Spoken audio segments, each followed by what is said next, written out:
climax of 2011's Dead Space 2, the player is put in the uncomfortable position of performing their own brain surgery. You do this by sticking a needle in your eye.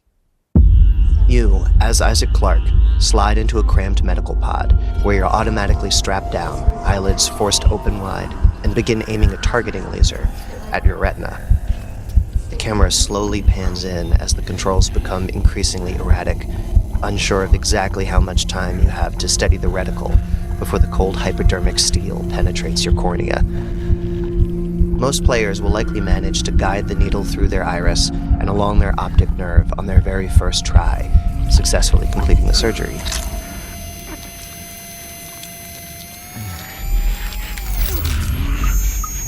Still, it's very possible to miss.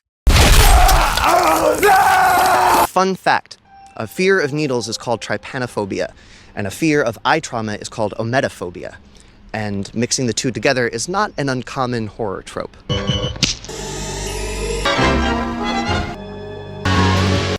Another fun fact, depending on how you do the math, you have a roughly 10% chance of experiencing this in your future. I think the percentage is much higher for eye trauma in general, but I'm specifically talking about the unique horror of a hypodermic needle slowly inserted into your eyeball while fully conscious. As a gloved thumb presses firmly down on the plunger, a rush of injected liquid will fill the meat of your eye, which then swells and engorges from the internal pressure. They won't go through your iris. That's absurd. You'll look up and to the left, giving the doctor ample space to inject in the bottom corner of your eye. Oh, and you'll see it all happen too. The medicine will flood over your vision, a sickly red-orange hue sliding across your lens like a windshield in a car wash. Don't worry though, it's not as bad as they make it look in the movies. Good Boy is a horror film released in 2025 and is told entirely from a dog's perspective, Indy, a Nova Scotia duck tolling receiver. Indy plays himself. He's the real-life dog of writer-director Ben Leonberg, who shot the film over the course of 3 years in his own home. Indy's performance is entirely his own. No CGI tricks to enhance his movements or facial expressions, which is why the film works as well as it does. Anything other than a completely authentic performance from a real dog would inevitably result in unintentional Scooby-Doo vibes. Hooray! Rah! The horror of Good Boy is often described as a supernatural haunted house film, which is true, if crude. It's a great movie, and it's garnered a lot of attention for both the novelty of having a dog as its main protagonist and its impressive execution. But Good Boy is doing something much more interesting than just a unique shift in the traditional perspective. It's not exactly a body horror film, you couldn't really call it that, but it may as well be. It hits like one. Let me explain. Now, I was going to start by saying that body horror is a genre that I've always loved, but that's not quite right. It's often the kind of horror I'm most nervous to see, but I'm still drawn to it. I seek it out. Ever since I was a teenager, it just clicked. To me, it's probably the most visceral, relatable horror subgenre out there. Who isn't, in some way, afraid of what their body can become? Disgust is a primary driver of the genre's aesthetic, specifically the intersection of disgust and fear. Bodies that we find gross or disgusting are often bodies that seem either inhuman or unhealthy to us in some way or another. And it's our sense of disgust that tells us to stay away from bugs, rodents, parasites, really anything that can carry disease. Because disease itself can transform the body into something alien to us. It can rot your flesh while you're still alive, enlarge your internal organs, turn your skin yellow, balloon your extremities, cause growths to form or fluid to leak from places it shouldn't. It can disfigure and deform you. Disgust reminds us that there's always a certain vulnerability and lack of control that we live with. We like to think that we're the masters of our own body, but really, we're at the mercy of it. Which means we're at the mercy of whatever disease that's breaking it down, or the parasite that our body might have graciously accepted as a guest on our behalf. So the fragility of your corporeal form isn't exactly an unfounded fear to base a horror genre off of. Body horror isn't just about disgusting you. Not good body horror, at any rate. It's about showing you the truth of your relationship to your physical nature, disabusing you of the notion that you exist beyond your body, that you're anything other than animal. Flesh, bone, and meat. Ultimately, you don't have control over the skin suit that you inhabit. It will wither and age and die. It's vulnerable, corruptible. When it changes, mutates, even rots, so do we. Any control that you do exert over your own body, exercise, presentation, whatever it is borrowed. It's your allowance while you're still healthy. As such, we can't really say that we inhabit skin suits at all. We are the suit. The suit is us. At the end of the day, all we are is thinking, feeling, meat. For my money, there are two kinds of horror in body horror: the possible and the certain. Body horror that focuses more on the possible are movies like The Thing, The Blob, The Stuff, Hellraiser, Invasion of the Body Snatchers.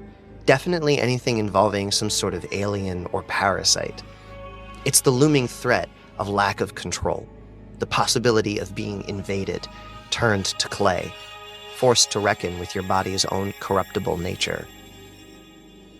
Now, I don't need to list the various real-life diseases and parasites you could succumb to, but, I will, just to freak you out a little bit. Roundworms are the most common parasite. You probably already know where those take refuge inside your body. Oof, nasty business. And there's a very good reason why leprosy was so feared before treatment was developed. Blowflies will lay eggs in your eyes, nose, and potentially other orifices, eventually erupting into an impressive swarm of maggots. Botflies are similar, except instead of many, it's just one giant maggot that grows subcutaneously, wriggling and biting and bursting through your skin once it's mature enough, like a living whitehead. Ugh. I mean, there's also mosquitoes, ticks, leeches, not to mention good old-fashioned disfigurement. These conditions are far from certain. Some are very, very unlikely, but they can happen. And that knowledge is the basis for the fear that this kind of horror plays with. My body is clay, and if I'm not careful, or if I'm just really unlucky, something will decide to mold it and take over. In works like these, the body horror usually serves as a metaphor for some kind of political anxiety. Invasion of the Body Snatchers and The Blob are both films that wear this on their sleeve. Aliens in general, and our relationship to them, are almost always a built-in metaphor for foreigners, or foreign ideas. And in those two films, the thing that's being threatened is individuality. The loss of the self into something greater is a classic Cold War anxiety. You're no longer you. You're lost in the hive mind. You are become blob. Movies like The Thing are less explicitly political, but still play in that realm, just more broadly. The alien in The Thing is a highly contagious parasite that perfectly replicates the human form. Everything is all fine and dandy until it's threatened, in which case it will become whatever kind of monstrosity necessary in order to ensure its own survival. So while The Thing is still operating on a fear of the loss of individuality, it's also touching on the fear that the familiar can be invisibly corrupted from within, that it can secretly be monstrous. It's one of the oldest fears in the book, the fear of the unknown. But more specifically, The Thing is about how the unknown can exist within things we assume to be harmless and normal and perfectly understood. What if what we thought was okay really isn't? What if we don't actually understand what we think we do? What if we can't trust the things we take for granted? What if we don't understand ourselves? What's really scary is that the thing may not be foreign at all. Nothing familiar is safe because the danger is from within. Then, of course, there's the other kind of body horror, the certain.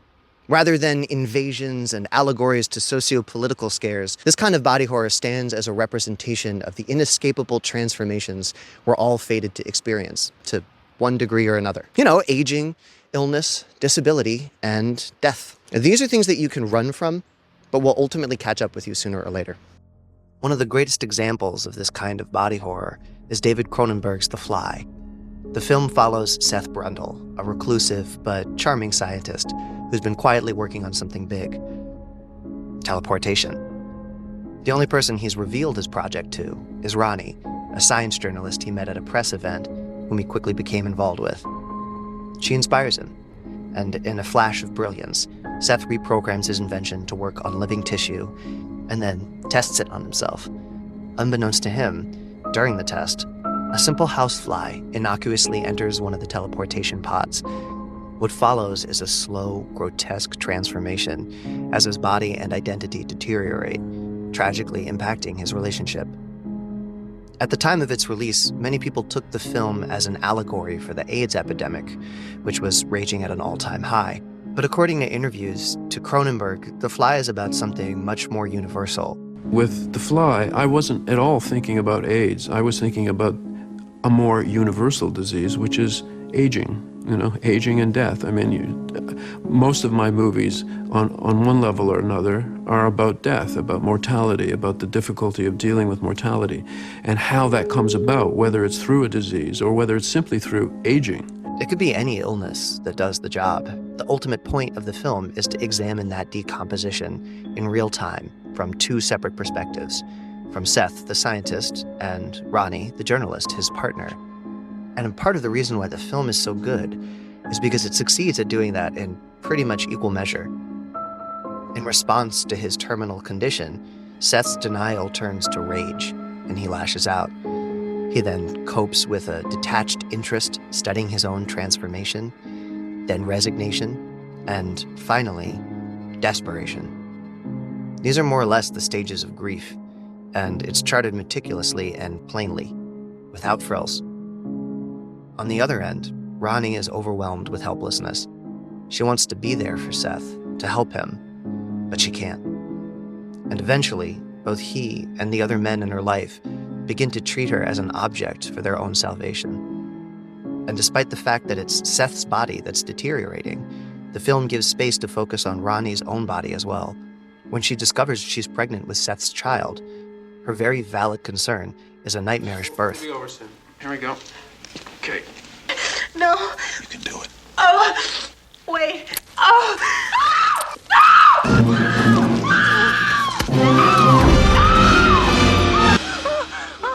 Anxiety over whether your child will be born ill or ill-fated is a pretty relatable thing. Ronnie's body then becomes a site for horror in two different ways. First, she has to reckon with the possibility that her body could itself produce horror without her consent. And second, she has to fight for her own bodily control. Seth starts to pressure her to keep the baby out of his desperate desire to have a part of himself remain on the earth after he's gone. A part of himself that he remembers, the human part, not the diseased body and mind that he can no longer recognize. Ronnie's autonomy becomes negotiable. In the end, Seth realizes that his response to his own mortality, desperation, and grief is hurting the person he loves the most. His fate is sealed. Soon there'll be nothing left of him. And so he asks for one final thing from Ronnie: mercy.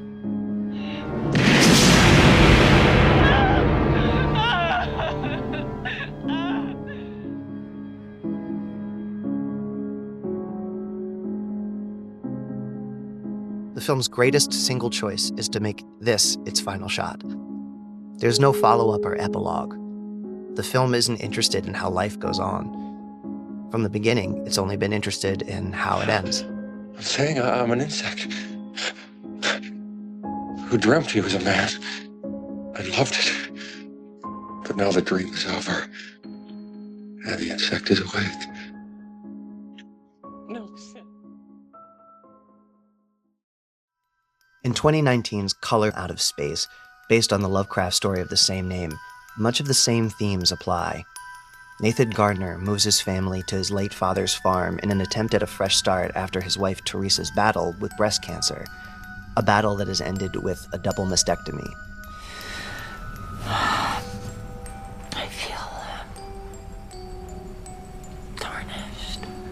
What initially seems like an idyllic family life, albeit with some baggage, is revealed to be something much more dysfunctional and painful when an alien meteorite crashes in their front yard. The crash site slowly begins changing the wildlife and even the people around it. So slowly, it's imperceptible. Until one day, it's not. Fuck! Vinny, what did you do to yourself? Vinny!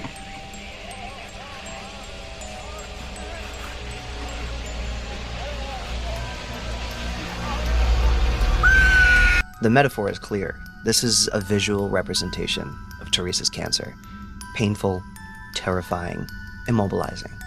Her illness slowly devouring her youngest son, the one she relies on most for emotional reassurance. Poor little Jack. The family's distress is palpable, but they're unnervingly calm. The absurdity of the situation goes unacknowledged by them, which may be the most unsettling thing. They're used to living this way. Nick Cage's very cagey performance really works in this movie, because his whole job is to convey how under this kind of stress, even the most confident and supportive people can begin to lose it. He starts acting erratically, and even begins speaking in his abusive father's accent, his own personal metamorphosis. A metamorphosis that's completed when, in a single dramatic act, he literally pushes his family closer to the pain of cancer and caretaking to spare himself.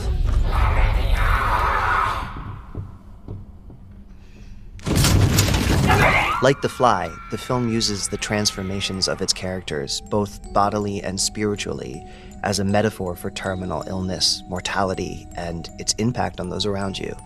Where it differs is how it views the origin of these painful, senseless conditions. In Color from Out of Space, the catalyst that sets this metaphor in motion is something alien and unknowable. It is a Lovecraft story, after all. Its origins, its purpose, its nature, its intent, if it has any, is all a mystery, and destined to remain one long after it claims the characters' lives, perhaps even forever. It's grand and vast, even godlike. In The Fly, however, the origin of Seth Brundle's diseased deterioration is the opposite of all that. It's unremarkable and stupid. A routine, common, and profoundly dumb event, a housefly wandering into an empty chamber. That's it. That's what seals his fate and ends his life. Just shit luck. A tiny fly. Nothing mysterious, nothing grandiose, nothing incomprehensible. As a matter of fact, it's painfully legible and ordinary. Humiliatingly so. For me, both of these perspectives are equally affecting because, in my opinion, they're both equally true. Illness and death and pain are these cosmically huge, unknowable forces that seem to indifferently befall us whenever they please. And at the same exact time, they're often caused by some profoundly random, small event that underlines just how embarrassingly fragile we all are. You slip down the stairs, and now you're paralyzed. You catch a cold, and it turns into a death sentence. A little trick of genetics, and you've got multiple sclerosis. A single cell reproduces just a little bit funny, and now you've got cancer. But body horror isn't always focused on mortality. Disease and deformity, even decay, doesn't necessarily bring death. Sometimes it's the living that's the problem. In Bloodborne, FromSoft's 2015 horror fusion classic, the theme of mortality is notably absent. Rather than death, it's more focused on the horror of recursive, prolonged existence. That and, well, birth. So, literally the opposite of death. Bloodborne has been long understood as a body horror game focused on what in the world of film analysis would be called the monstrous feminine. Not necessarily a fear of women, nor a simple expression of woman bad, but a fear of some aspect of femininity or female biology, or both, and how they link up. In Bloodborne's case, it's a fear of both the maternal instinct and the female reproductive system. The Great Ones, Lovecraftian gods that exist just outside the perception of most men, yearn for offspring, unable to produce their own without human surrogates. And it's their maternal drive that seems to motivate their invisible enslavement of the inhabitants of Yharnam, manifested in these terrifying creatures who occasionally impregnate the townswomen to then give birth to monstrous slugs. Rom, the vacuous spider, was once a human woman who underwent a transformation into a quasi-great one by ingesting a cosmic umbilical cord. Her unique and defining feature is her motherhood, and all her little spider babies. An imposter nurse, driven by her desire to give birth and mother the child of a great one, murders and experiments on innocents in order to achieve her goal. Oh, God, it feels awful. But it proves that I'm chosen Don't you see how they writhe inside my head? It's rather rapturous.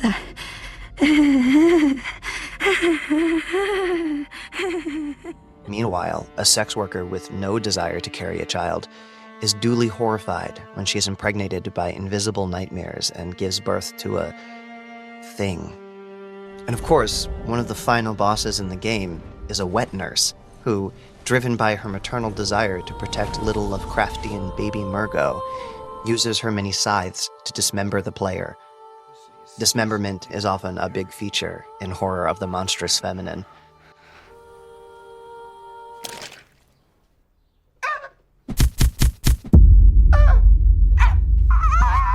And then, of course, there's the body. The Great Ones themselves have features that directly reference female reproductive organs, and the final boss of the Moon Presence is reminiscent of Medusa and her nest of snakes for hair, and lest we forget all the blood and the ritual of menses. But as much as Bloodborne's body horror is centered around the fear of birth, reproduction, and motherhood, all things that are far more about life than death, it's also a game more broadly about illness, healing, and disability. The characters that populate the world of Bloodborne are almost universally disabled, and the type of disability runs the gamut. Disability through contracted illness, through physical disfigurement, through infertility, through mental illness, and through conditions that have been present since birth. In a sense, many of them are unfinished. Those infected with the old blood are halfway toward a final destination of complete physical transformation. Others still are experiments that have been abandoned, deemed as failures and undesirables. And though their deformity is often in a constant state of progression, it's not necessarily progressing toward death. In fact, many of these characters are suffering from eternal life, forced to live day in and day out in constant pain and agony. Gurman, who watches over the never-ending cycle of the Night of the Hunt, is wheelchair-bound. Should you take his place, so are you. You can even catch him begging for death in his sleep. Oh, Lawrence, Master Willem, somebody help me. Unshackle me, please. Anybody. I've had enough of this dream. The night blocks all sight. Oh, somebody, please. The city of Yarnum and its inhabitants are in a perpetual state of limbo as well. The game itself sees the player character and others like them existing in a recurring, unending nightmare, one in which all the people of Yarnum remain disfigured, enslaved to the body, and cosmically bound to their situation. For those who struggle with disability, this can be a highly relatable experience. Being disabled is often an unholy combination of purgatory and perpetual transition, constantly succumbing to metamorphosis, but often with no escape or reprieve. On your worst days as someone with a disability, you might relate to Garmin's prayers. Illness itself is the reason why your character finds themselves in Yarnum to begin with, a city known for its blood ministration. The old blood seems to be a miracle cure for anything that could ail you. But there's a catch, of course. Too much of it will drive you mad and begin an agonizing transformation into a beastly form, or something far worse.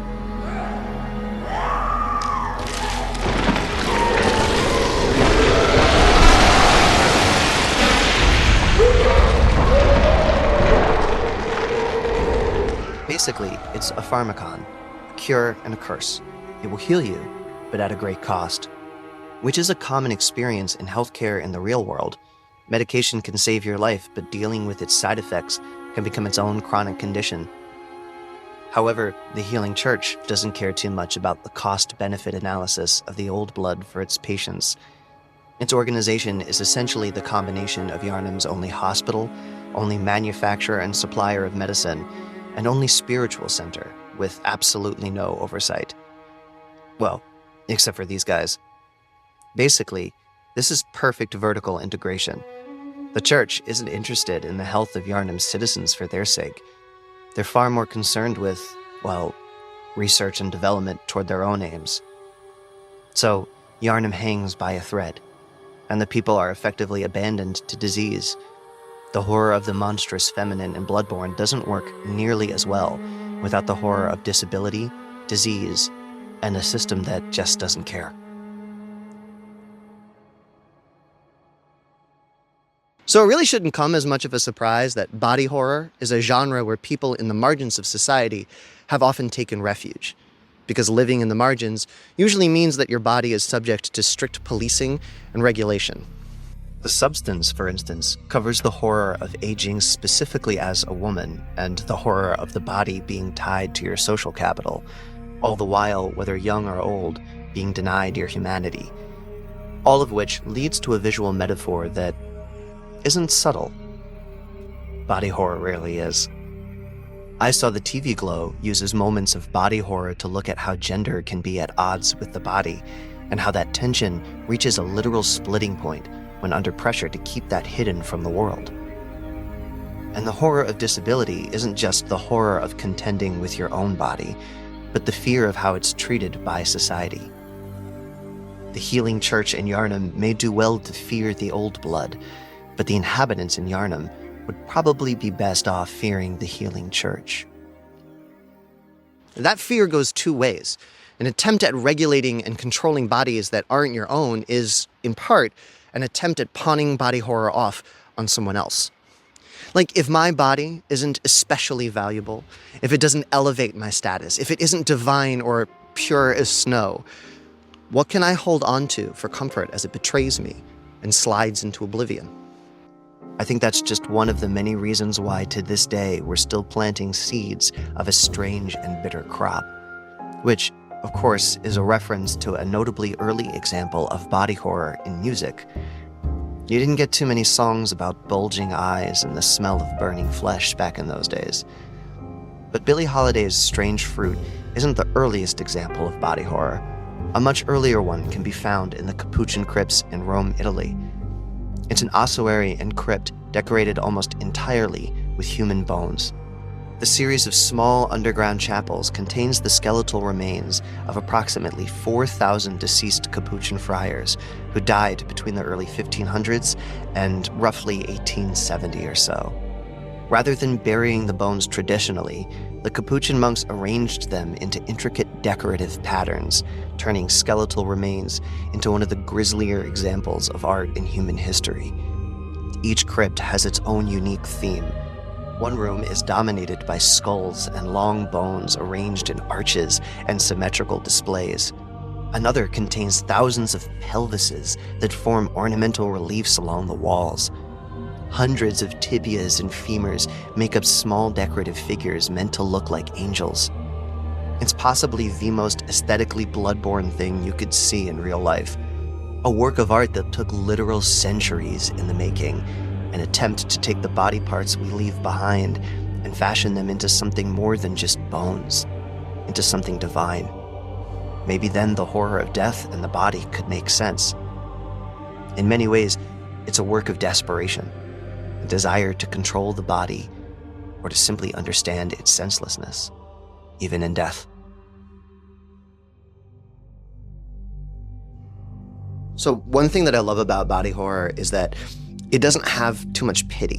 Like, it doesn't condescend. It won't hold your hands and tell you everything will be fine or that it's not so bad. It's a genre with an intimate understanding that bodies are miracles that slowly humiliate you over time. And that understanding alone can make the indignant experience of disability, metamorphosis, or wasting away into something more dignified. So 2 days before turning 13 years old, I was diagnosed with type 1 diabetes. It's just one of the disabilities that I live with, but it's the first one to be diagnosed, and certainly the one that's the most related to the body, at least in the traditional sense. And it's a hard disease to describe. As with any chronic condition, it comes with its own unique form of grief and pain and, well, a disability. Balancing your blood sugar is a bit like playing a 24/7 lifelong game of high-stakes Flappy Bird. And no one would want that. Look, part of me wants to intimately describe what it's like to you, just to get it off my chest, but I know it'd be pointless. Part of the difficulty of chronic illness is that no one can ever really get it except for other people with that same illness. At any rate, almost a quarter century after my initial diagnosis, my eye doctor looks at me after a routine checkup and says, "Oh, well, the good news is that you've kept really good control of your diabetes over the years. And the bad news is your body likes to pick on your eyes. Diabetic retinopathy. I can see just fine, but in order to avoid blindness, I have to get regular injections right here."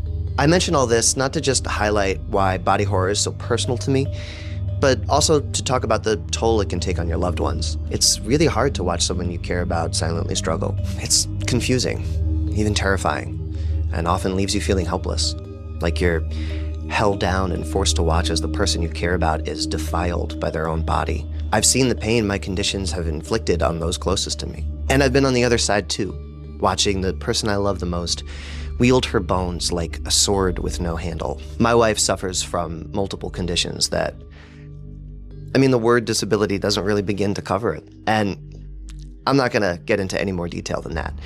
After everything I just talked about, I doubt I have to paint much of a picture for you. What I will say, however, is that ever since her conditions got really bad, I've noticed a change in behavior in our dog, Humphrey. And that brings me back to Good Boy. I mentioned before that Good Boy isn't really body horror. If anything, it's a haunted house story. But at its core are many of the major themes that body horror tends to explore, which adds to the uniqueness of a film carried entirely by a dog's performance. The film follows Indy, a loyal dog who moves from New York City with his owner Todd to an isolated farmhouse after Todd falls mysteriously ill. The farmhouse was once owned by Todd's father, who spent his last days shut inside, dying of the same condition that seems to be now plaguing his son. Todd keeps coughing up more and more blood. His sister calls him frequently for updates on his treatment and expresses a lot of concern about his self-imposed isolation, a house in which their father had passed away alone with his dog, no less. Something isn't right. Indy begins hearing and seeing things that no one else does. Noises, sensations, visions of Todd's father, and even his father's dog, Bandit, who's been missing ever since his death. The visions get more intense, and Indy starts to see a presence in the house, a muddy figure. Indy is brave, but scared for his human. Despite treatment, Todd seems to be getting worse. He's even getting too sick for clinical trials. Maybe if you had come in earlier, before it progressed. So you're rejecting me because I'm too sick? Clinical trials have strict entry requirements. That's bullshit. You don't even treat half the people you say you will. And if it works on me, it'll definitely work, but why are you trying to reject someone that wants to be your guinea pig? I'm sorry, it just doesn't work like that. God damn it!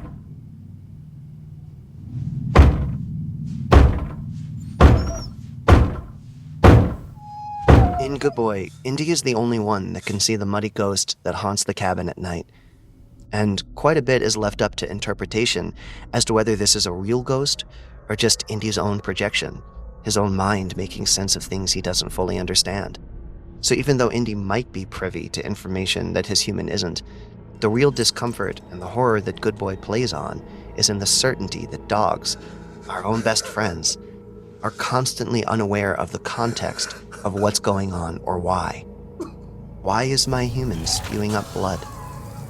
Why does he bang his head against the door at night?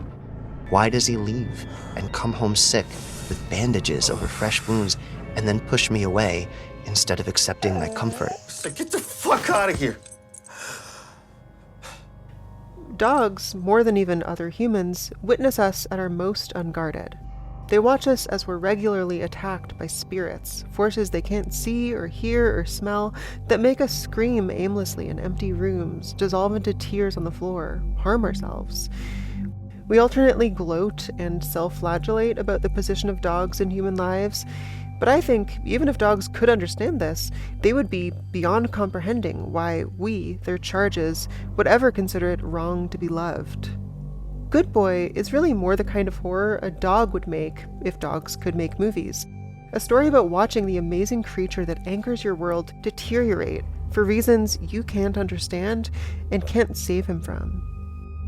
This experience isn't just limited to pets. It's much more universal, which is why Good Boy hits on so many levels and why I say it's spiritually related to body horror. It's a film that explores the not uncommon experience of one person watching their loved one suffer from something incomprehensible to them, completely unable to save them, and the confusion, desperation, and deep wounds that can etch into their mind. And on the other side of it, being someone who's wasting away, watching the toll it takes on your loyal protector, and feeling shame for it. The cosmically mysterious and mundane body continues to decay regardless, undeterred by this dynamic. It persists. And in the best, yet still tragic circumstances, so does the loyalty and love between the two. So my dog Humphrey has always been my little shadow. Even though it was my wife who initially saw him and bonded with him and decided to take him home, there have definitely been points where maybe she was just like a little jealous of our connection. It's a really humbling experience to have a dog that's so devoted to you. But since my wife has been more bedbound, he's much more her shadow than he's ever been mine. He stays with her in bed all day if necessary, and she definitely gets the lion's share of cuddles. Some days he doesn't even come up for breakfast because he just doesn't want to leave her side. He's clearly protecting her. He lays on the floor next to her when she takes a bath, and he stands outside the door and guards it whenever she showers. He still love bombs me when I get home from work or, if I don't wake up early enough. But in his eyes, his job has shifted, and he's dutifully performing it. He knows that something is wrong, and he doesn't know what, but his role is clear, and that's all he can really ask for. And despite everything, Humphrey is still clearly a very happy dog. And honestly, we can't appreciate him enough because he, I think like all dogs, instinctively knows something that most humans have forgotten. When someone you love is in pain, it's not your job to fix it. It's just your job to be around. Like the genre of body horror itself, Humphrey isn't in denial about bodies and the suffering they can cause. He doesn't tell us we're okay or tell us to look on the bright side or say that it's not so bad. He just gives us a knowing look, curls up beside us, and rests his little head on our aching temporary bodies. He's a good boy. Okay, actually don't go anywhere though, because I'm currently in the parking lot for my retinologist, waiting to get my eye shot up. I just wanted to remind you, obviously, to hit all of the buttons, especially the bell. All hail the buttons. If you liked the vibe of that last video, it's about like 30% of my content. The rest of the time, I'm sort of a smarmy digital imp. Maybe that sounds good to you too. Why do I split it up like that? Well, it's because I'm a masochist that wants to make it as hard as possible for the algorithm to figure me out, which is also where you can step in and maybe give to my Patreon. I know everyone says it, but it genuinely does help. So no pressure, but consider it, All right, anyway, I'm probably going to do like a smash cut till after I get my injection, and I'll show you the little mark well, you'll see. And you probably can't even tell. It's this eye.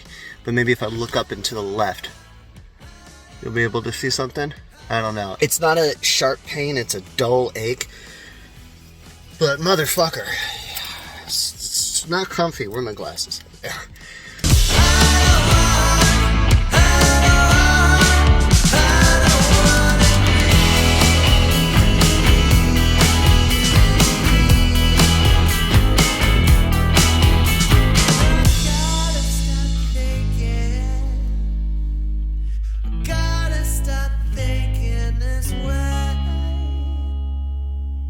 Gotta stop thinking this way.